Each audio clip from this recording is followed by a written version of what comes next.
오늘요 무엇이 순종입니까? 라는 제목으로요 우리 하나님 말씀을 나누기를 소망합니다. 오늘 말씀은 우리가 잘 아는 말씀 중에 하나입니다. 순종이 제사보다 낫고 듣는 것이 순양의 기름보다 낫다라는 말씀입니다. 많은 분들이 고백하고 있는 이 고백이요 우리에게는 어떤 의미일까요? 순종이 중요하다고 이야기하는데 오늘 그 순종이라는 의미에 대해서 오늘 생각해보는 시간이 되었으면 좋겠습니다. 오늘 사무엘상 15장은요 이렇게 시작합니다. 하나님께서 사울 왕에게요 아말렉이라는 족속을 다 진멸하라 라는 명령을 내리십니다. 아말렉 사람들만 진멸하는 것이 아니고요 아말렉의 가축들까지도 모두 다 진멸하라 라는 명령을 내리셨습니다. 사울이요 순종하나요? 아니면 순종하지 않나요? 순종합니다. 하나님의 명령에요 순종해서요 아말렉과의 전쟁에 나갔고요 승리를 거뒀습니다.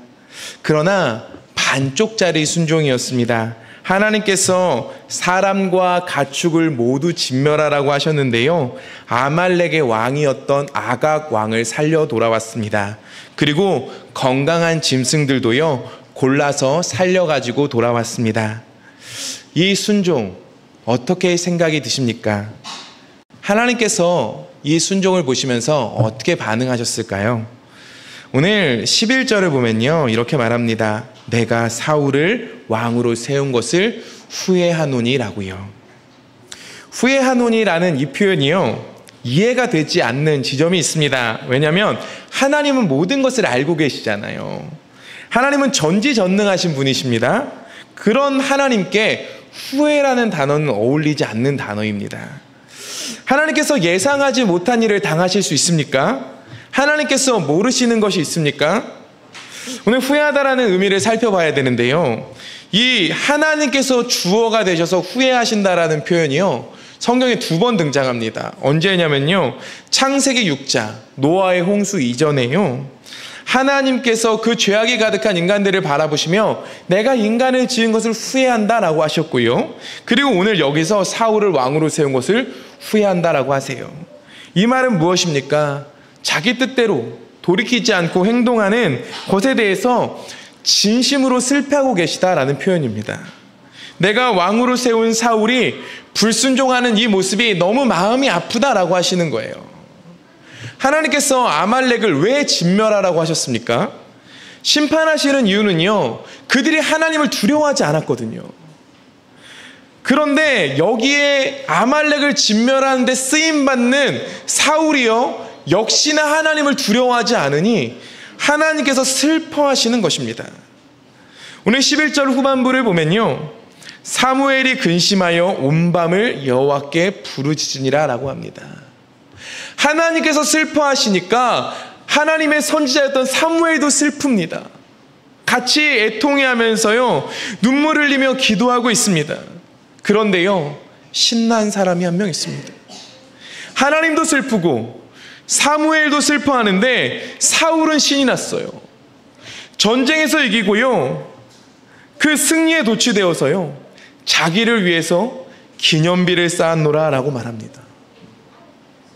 주목할 것은요 사무엘이 사울에게 갔을 때 하는 사울의 말입니다. 오늘 13절인데요 이렇게 말합니다. 사무엘이 사울에게 이른즉 사울이 그에게 이르되 원하건대 당신은 여호와께 복을 받으소서 내가 여호와의 명령을 행하였나이다 하니. 당신은 복을 받으소서. 나 같은 사람이 왕이어서 선지자인 당신은 참 좋겠습니다. 저는 여호와의 명령을 잘 행하는 사람입니다 라고 말하고 있는 겁니다. 하나님과 사무엘의 평가는 불순종했다라는 것이었습니다. 그런데 사울은 저는 하나님의 말씀을 잘 순종했노라고 말한다라는 거죠.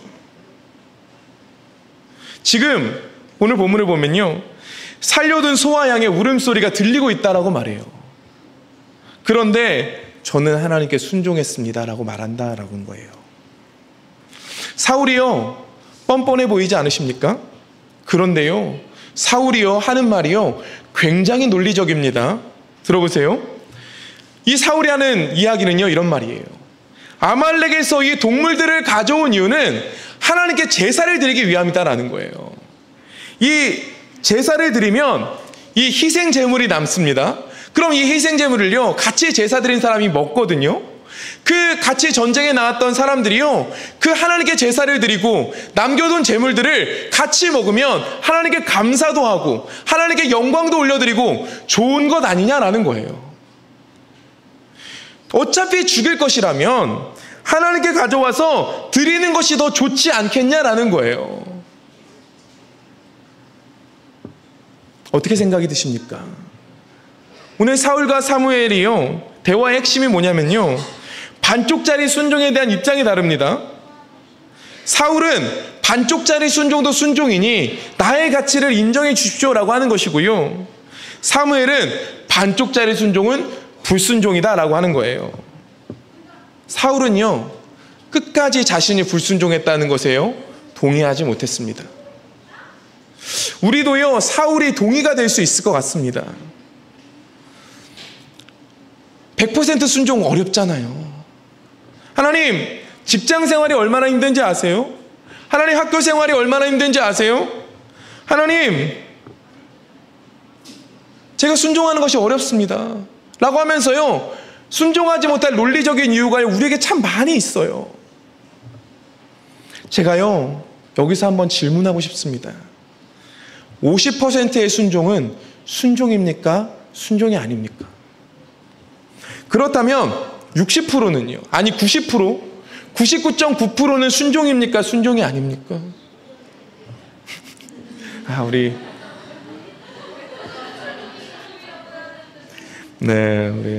어린아이들과 예배하니까 이런 게 좋습니다. 여기서요, 제가요, 100%만 순종이라고 한다면요, 여기 순종하실 수 있는 분 얼마나 계실까요? 아무도. 행복합니다. 아무도 없죠? 네, 아무도 없습니다. 그렇다면요, 우리가 순종이라는 의미가 무엇인지에 대해서 생각해 봐야 합니다. 첫 번째로요, 우리가 순종에 두 가지 의미가 있는데요, 첫 번째로 순종은요, 히브리어로요, 샤마, 듣다라는 말입니다. 순종은요, 듣는 것입니다. 우리 귀가 있다고 다 듣는 것 아니지요. 여기 남편분들 계신데요, 아내분들의 말이 잘 들리세요? 저는 잘 듣는다고 생각하거든요. 저는 분명히 처음 이야기한다고 들었다고 생각해요. 근데 저희 아내는 여러 번 이야기했다고 말할 때가 있어요. 왜 내 말에 반응하지 않느냐라고 질문할 때가 있습니다. 저는 좋은 남편입니다. 네, 근데요, 얼마 전 연구 결과에서 나왔어요. 남자들은 원래 그렇답니다. 원래 말을 잘 못 듣는데요.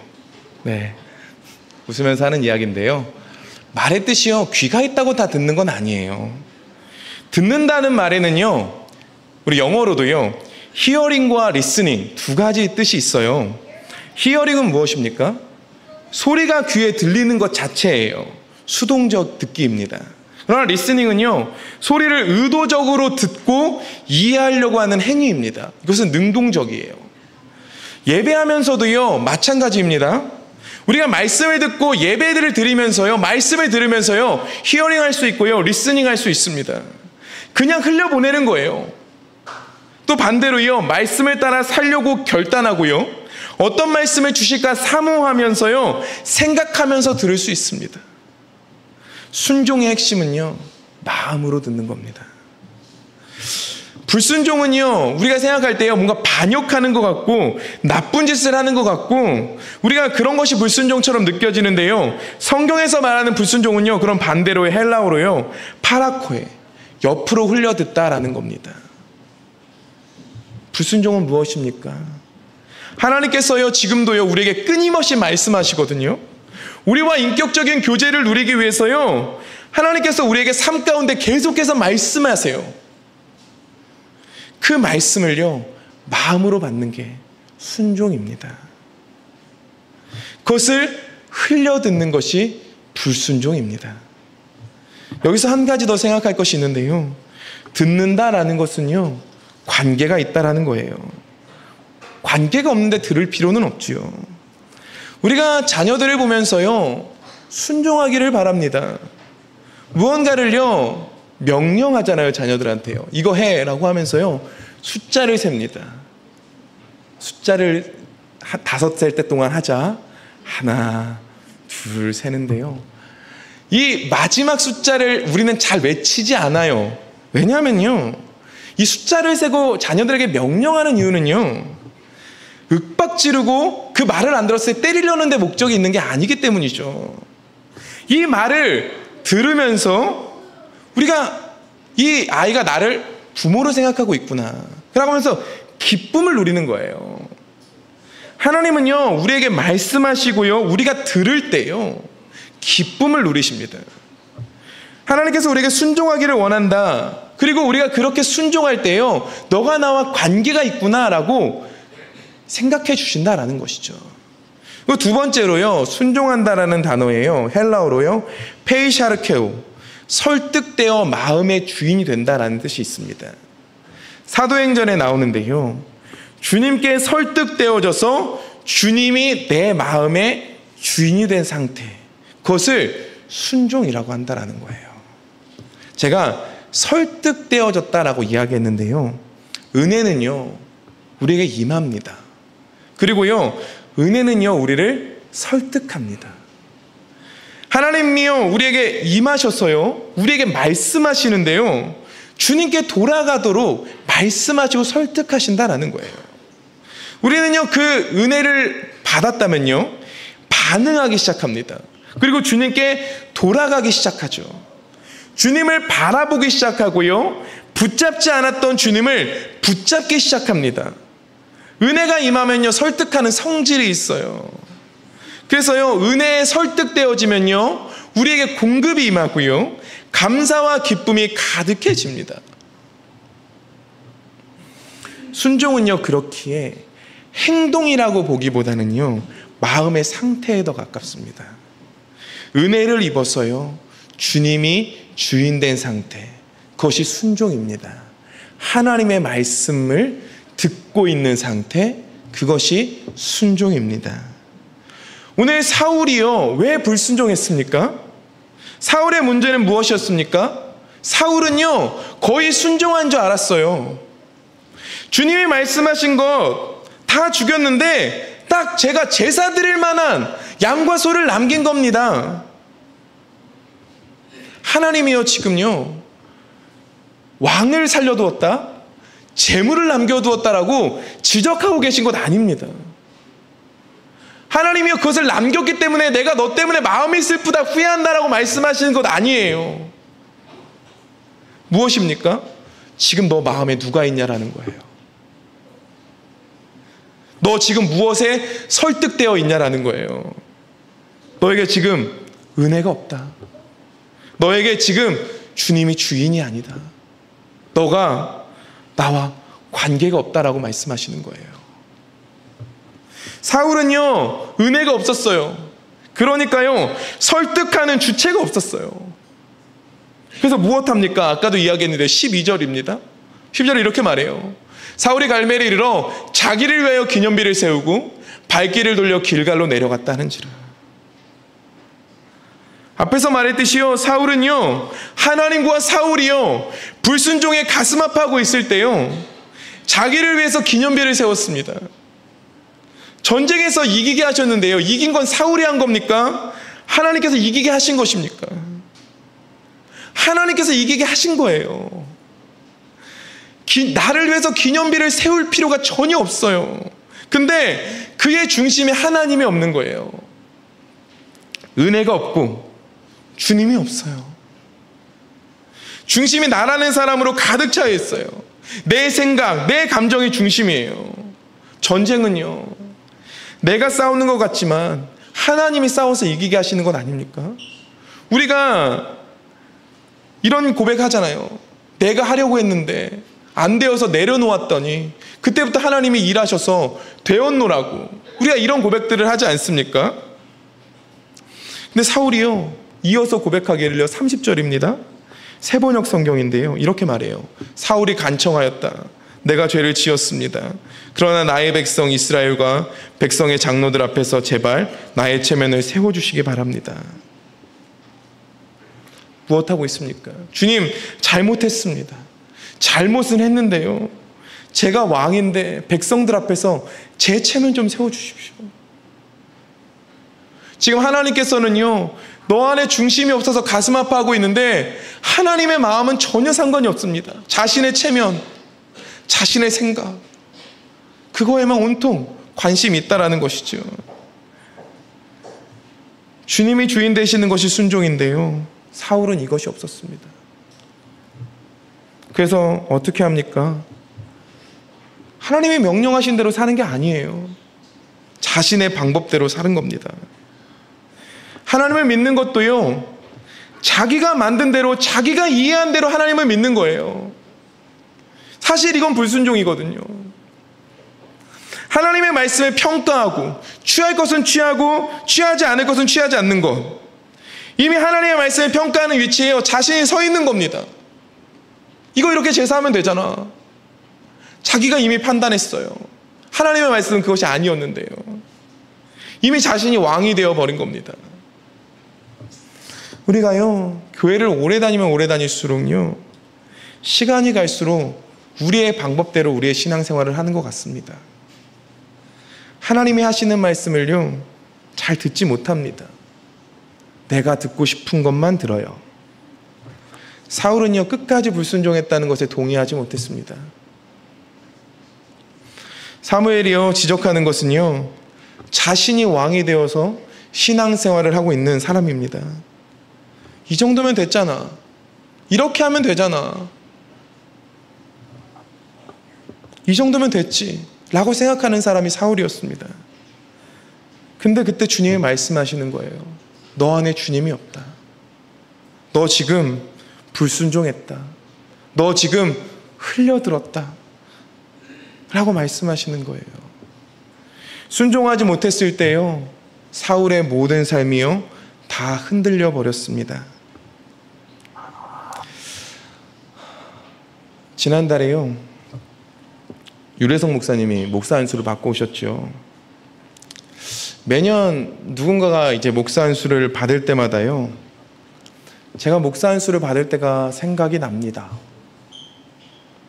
목사 안수를 받는 그 자리를 가보면요, 감격스러워서 처음부터 끝까지 펑펑 우시는 분들이 있습니다. 그리고 진심으로 기뻐하시는 분들이 있습니다. 저는요, 정말 슬펐습니다. 이게 감격스러워서 슬픈 게 아니라요, 자신이 없어서 슬펐어요. 제가 이제 목사 안수 받은 지 10년이 되어 가는데, 나 같은 사람이 목사가 돼도 되는가? 나 같은 사람이 말씀을 전해도 되는가? 내가 감당할 능력이 되는가? 너무 무거웠습니다. 전혀 기뻐하지 못했어요. 여전히 지금도 무거워요. 여전히 능력이 없어요. 근데 제가 그때 이런 기도를 드렸습니다. 주님, 주님이 세우셨으니 주님이 책임져 주십시오. 주님 따라가겠습니다. 주님, 저는 그냥 순종하겠습니다. 하나님께 귀 기울이며 따라가려고 발버둥 치는데 여전히 부족함에 한계를 느낄 때가 있습니다. 그러나 이 기도를 주님께서 굉장히 기뻐하시리라 생각했습니다. 제가 몇 프로나 순종하겠습니까?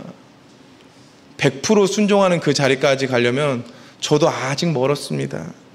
그런데요, 우리 하나님 말씀하시는 거예요. 너가 몇 % 순종하는 게 중요한 게 아니다. 너가 지금 내 말을 듣고 있는지가 중요하다.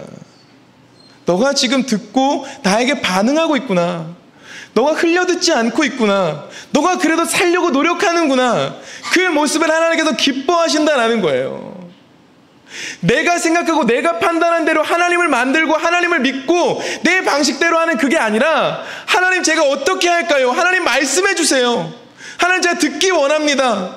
하나님 제 능력은 부족해서 100% 따라갈 수는 없는데 하나님 그래도 제가 듣고 싶습니다 라고 하는 그 고백을 하나님께서 기뻐 받으신다라는 거예요. 우리의 마음의 상태가 지금 어떻습니까? 어느 순간 우리가요, 세상의 소리들에요, 다 빼앗겨서요, 하나님의 음성을 듣지 못하고 있지 않습니까? 하나님께서 지금 우리에게 말씀하시는데 듣지 못하는 상태로 되어져 버리진 않았습니까? 오늘요, 우리 안에요, 다시 한번요, 주님이 내 마음의 주인이 되고요, 주님이 나의 복이시기에 다시 한번 기뻐하고 만족할 수 있는 우리가 되었으면 좋겠습니다. 오늘 22절은요, 이렇게 말합니다. 사무엘이 이르되 여호와께서 번제와 다른 제사를 그의 목소리를 청종하는 것을 좋아하신 같이 좋아하시겠나이까? 순종의 제사보다 낫고 듣는 것이 순종의 기름보다 나으니. 들으셔야 합니다. 들으셔야 돼요. 지금 하나님의 말씀이 들리고 계십니까? 하나님께서 지금 은혜로 우리에게 임하셔서 우리를 설득하고 계시는데 설득당하고 계십니까? 어느 순간 하나님의 소리를 놓치시진 않았습니까? 제가 지난주에 여호사밧 왕의 이야기를 했었습니다. 그는 듣는 자였어요. 예후 선지자를 통해서요, 그가 잘못했을 때요, 너에게 저주가 임할 것이다 라는 말을요 들었어요. 그때 여호사밧 왕이요, 그래도 실패는 했지만 굉장히 잘 나갈 때거든요. 신경 쓰지 않아도 됐어요. 그러나요, 그는 하나님께 집중했습니다. 그리고 그 말을 듣고요, 바로 엎드렸습니다. 그리고 전쟁이 임할 때요, 그는요 즉시 하나님 앞에 다시 나와서 무릎 꿇고 하나님께 기도하더라라는 거예요. 하나님 듣고 싶습니다. 하나님 말씀해 주십시오. 그때요, 하나님께서 말씀하시죠. 이 전쟁에 너가 싸울 것이 없다고요. 듣고 있는 그에게 하나님은 다시 한번 그에게 용서의 손을 내미시고 다시 한번 이 전쟁은 싸울 것이 없다라고 말씀해 주신다라는 겁니다. 이제는요, 나만의 하나님 이제 내려놓으십시오. 그리고 말씀하시는 그 소리를 들으셨으면 좋겠습니다. 나는 너를 사랑한다. 나는 너를 포기하지 않았다. 너가 이렇게 살았으면 좋겠다. 이제는 돌이켰으면 좋겠다 라고 하는 그 말씀에 다시 한번 설득되어서 주님을 붙잡는 그 자리로 나오십시오. 제가요, 오늘 이제 일부 예배 때 졸업 예배를 드렸잖아요. 오늘 이제 졸업생들에게 하는 마지막은 아니겠지만 그 마지막 설교이기에요, 굉장히 거창한 이야기들을 해주고 싶었어요. 하나님 믿고 살면 너희 인생이 정말로 복될 것이다. 하나님의 놀라운 축복 안에서 뭐 살아가라, 뭐 이런 어떠한 격려, 응원 이런 걸 해주고 싶었는데요,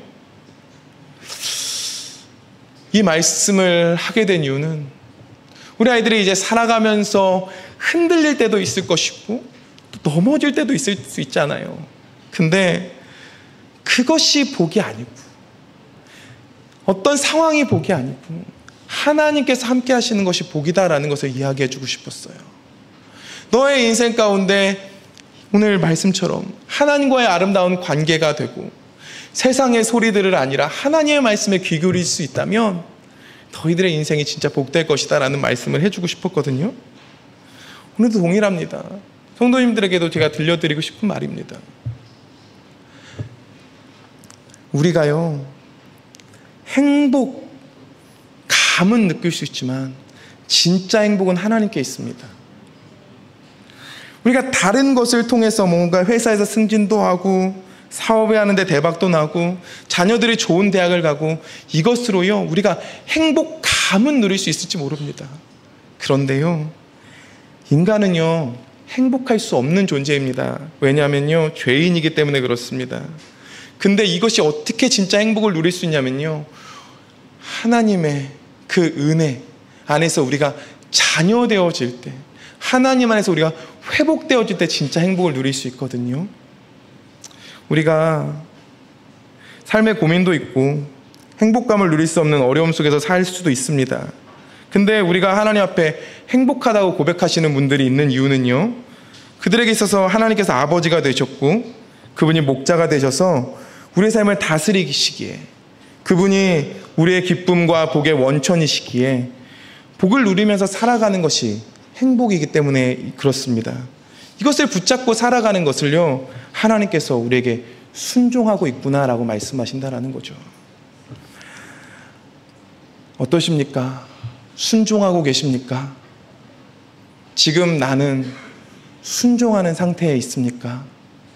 오늘 우리가 순종에 대해서 말씀을 들었는데요, 우리 안에 다시 한번 하나님 앞에 이렇게 고백했으면 좋겠습니다. 순종하기 원합니다.